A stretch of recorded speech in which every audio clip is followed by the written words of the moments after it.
I mean, your cursing is probably more. I know. On the last podcast we did for the PSG game, Eduardo Alvarez goes, "Are we allowed to curse?" I was like, "Yeah, sure." And then he proceeds to say, "Bastard." I was like, tone it down, Eduardo. Oh man, yeah, no. And who was it that he called a bastard? I think it was.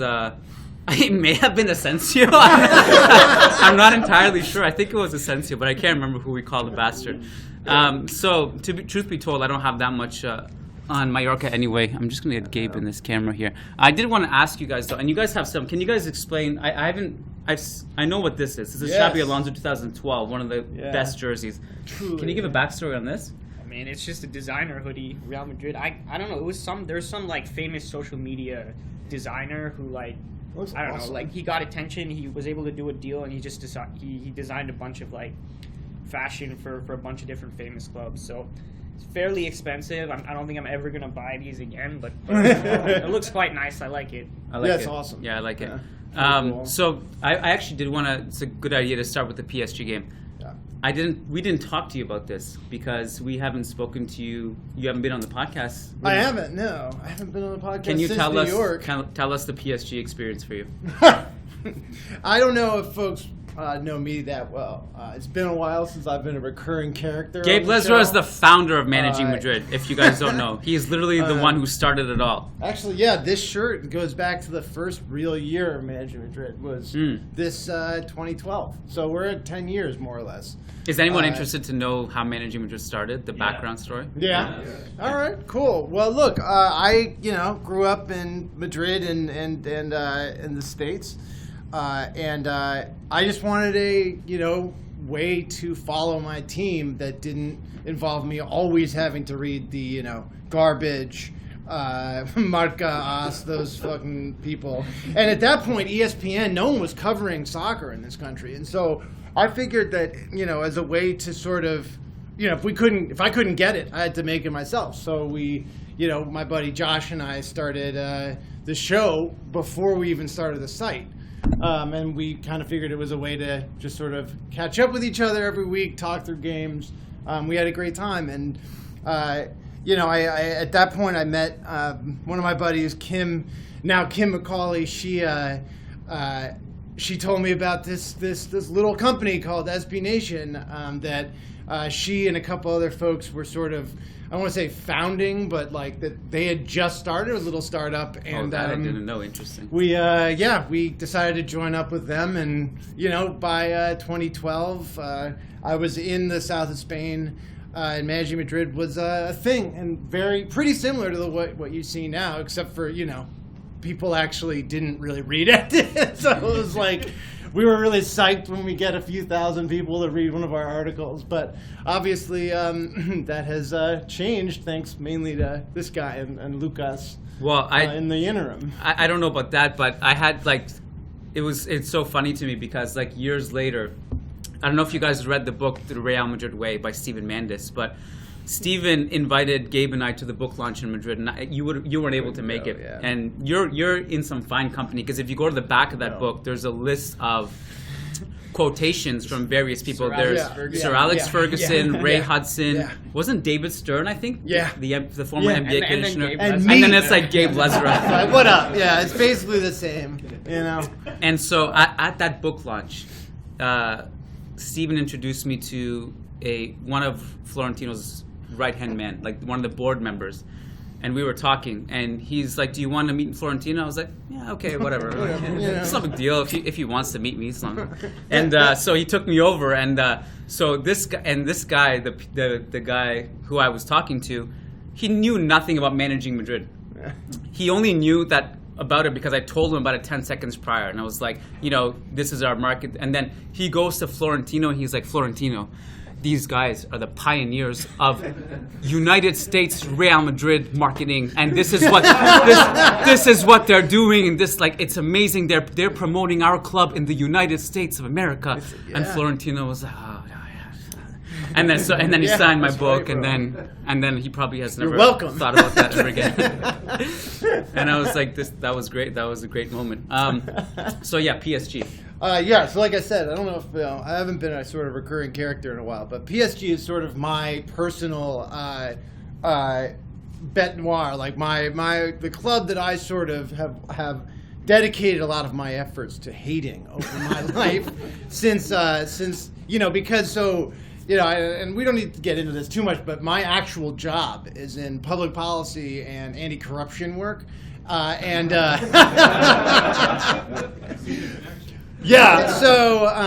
PSG and I, we go back for a while. So it was very wonderful to watch them once again collapse in just such a beautiful way, and you just love to see it. We got everything out of it, right? Because we got to applaud Mbappe at the beginning, and we got to watch Messi, weeping by the end. It's just, and Nasser Al Khelaifi trying to get into a fight with someone, which is just, really also wonderful. So. Yeah, what's the video of? Did you just No, What it did you was say? recorded from a different thing. The video of Nasser Al Khelaifi. Yeah. Where's Is the it? video Drop of it. everything from I their know. meltdown? Yeah, exactly. Like, I wanna see it. after the game we saw like Luka Modric, that whole thing Right. where he goes to the Yeah. locker room and he's congratulating everyone, hugging everyone, and you're just like weeping and watching it and crying, and it's so Beautiful, beautiful. But then I was like, wait a second, where's the PSG tears? I want like someone to go into the PSG locker room. I want to see the Nasser meltdown. I want to see all this. We didn't get it. We didn't even see the camera pan to Sergio Ramos. yeah. That was disappointing. Yeah, You would think that bummer. that's like number It's one on the priority list of the Yeah. camera. Like, you have one job tonight. Sergio Ramos is here. I want you to film his reaction to all of Benzema's goals. Yeah. We want to see him celebrate. I want to see Gianluigi Donnarumma deck Neymar. That was the one that I wanted to see. Right. There was, from the reports that I read in like the French media, like Le Parisien and all that stuff, was that in the PSG locker room it was just deafening silence. They had no idea what hit him. They just were completely distraught, which is just beautiful to say. beautiful. Like, it's just Wonderful. so satisfying. That's just I had a question for you, because just before we started recording, I was just like, I don't want to miss any like news and stuff. I don't want anyone to catch me off guard on this podcast. But I came across a clip that was released where Ancelotti whispers something in Fede's ear and gives some instructions, and then Fede goes and whispers, I think, to Modric's ear or Rodrigo's ear. And the headline was very exaggerated. It was like, Ancelotti changed Real Madrid's tactics in 10 seconds, and then the remontada. I was like, okay, relax. But like, I'm actually just curious from a tactical perspective, because a lot of it was made of like the subs changed the game, which they clearly did. There's no denying that. Do you feel like there's the other side of the coin is like the PSG version of this is like, well, if Donnarumma didn't make that mistake, none of this would have happened. Do you think it was inevitable the way we were playing, the way we were pressuring them with the subs? Would we have overtaken them irrespective of Donnarumma's mistake? I think the amount of final third pressure and the amount of chances we were able to create would have been inevitable as long as everything else continued as is, right? So if Pochettino failed to react as he did, I think, I don't see any reason why that wouldn't have been the case, because the subs still would have happened. They still would have altered things, but the fundamental nature of the game was two teams who were not able to stop the other from entering the final third, right?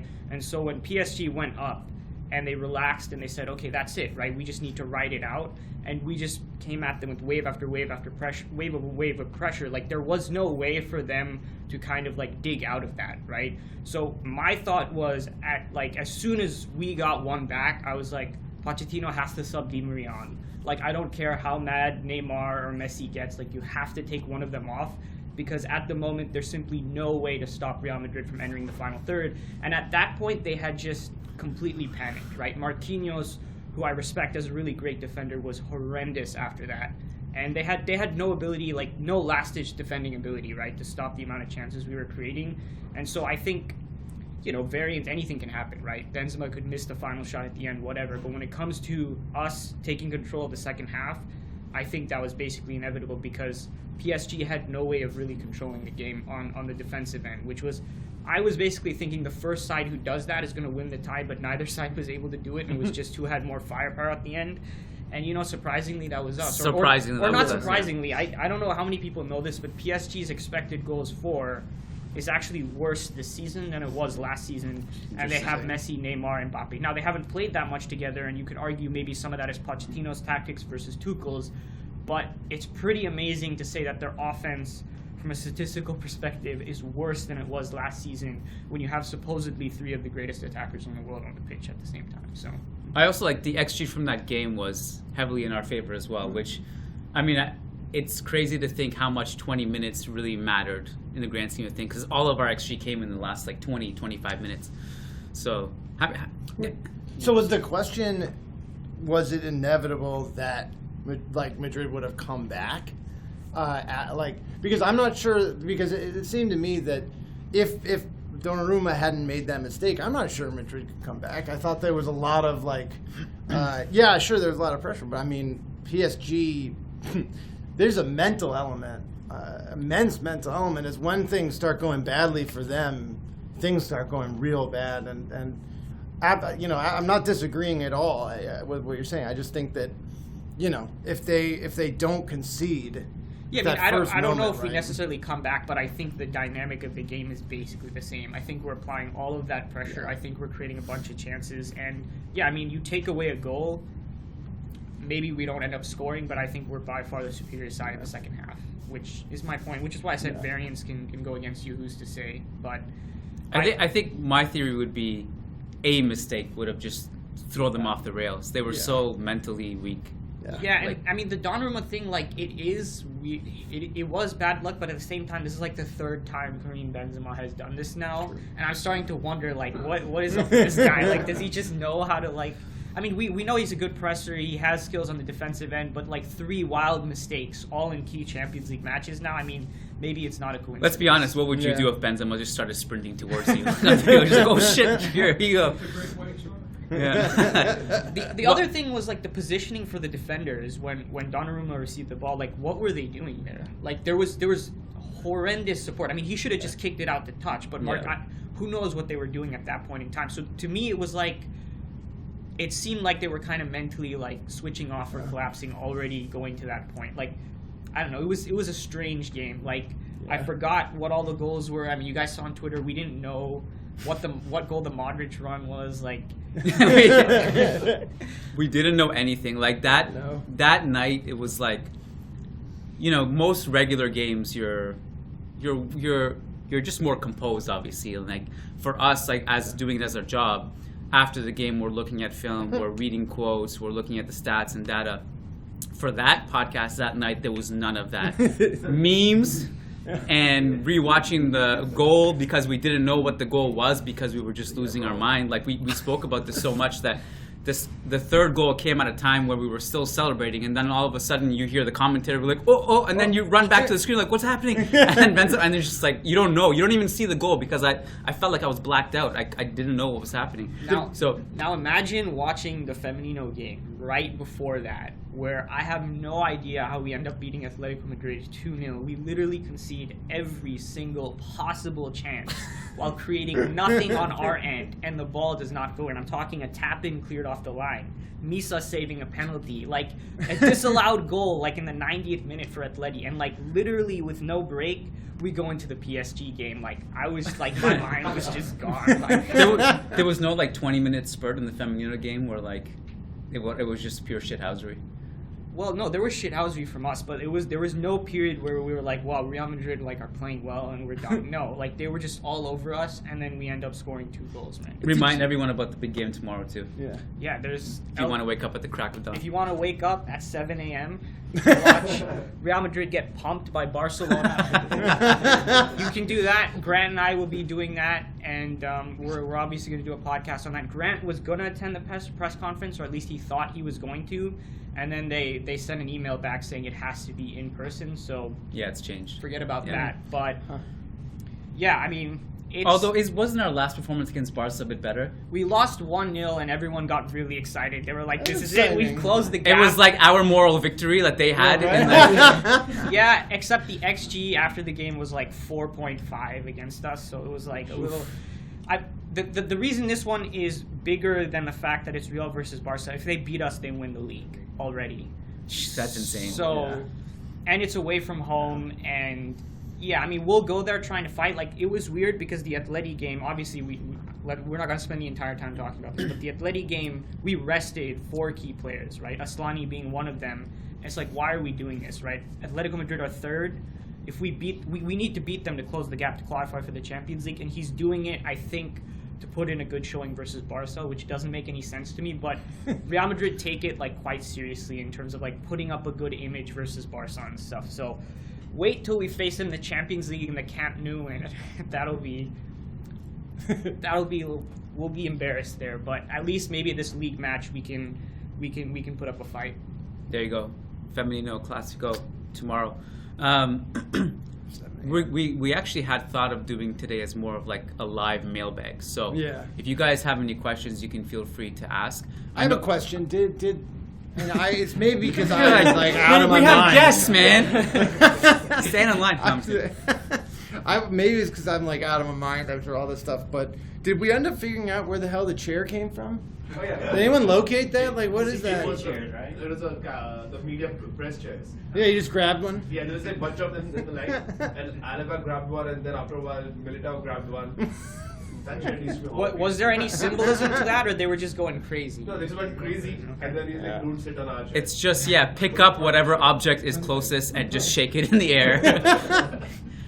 That chair is immortalized now. It's incredible. I've seen like journalists on Twitter. They post pictures with the chair, like as if it's like a Champions League trophy. Like I think they take selfies with it and stuff. I mean, it would have been amazing to be at the Bernabeu that night. Seriously, I mean, what a time. I mean, hey, the great thing is because we won again, we have a chance to have another amazing experience. Depending on what any happens. of us there? Was Lucas there? Lucas was there. Yeah, Lucas was there. Awesome. Lucas had the time of his life. Lucas actually said it was the best Champions League atmosphere Real Madrid atmosphere he's ever been to. See, it's funny Lucas because was at La Decima. What is he talking about? But so interesting. He was at La Decima, but he specified that is an exception and that wasn't at the Bernabeu. But he also said the thing with the Champions League finals is that the atmosphere kind of sucks because it's not home base for anyone, and it's filled with just dignitaries and rich people who don't make noise. And so you have one sets of fans on one side of the stadium and the other side on the other side, and then in between them it's just a lot of suit and ties, like sitting like this. And but the corner flag when Ramos scored, I mean that was just a whole different beast. But that's interesting. Yeah, but no chair. I got a good vibe from No watching chair. it, but everyone on Twitter who was neutral was complaining about the atmosphere. They were literally like, this is the worst atmosphere of any Champions League night ever. Literally because of the banner, right? The bottom seats were like blocked off. It was bizarre. But Real Madrid fans and neutral fans like experience every game differently.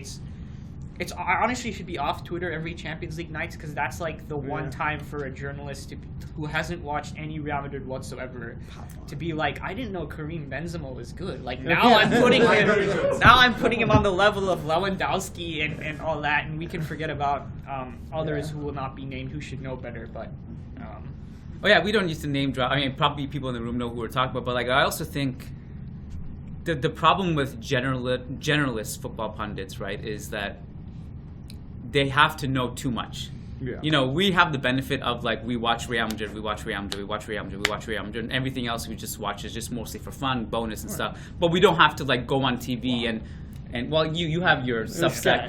We make exceptions for the all-encompassing, like the innate knowledge of Marvin. But like for most of us mortals here, we don't have to go on TV and like talk about Liverpool and stuff. But like these Champions League guys. It's a big problem, right?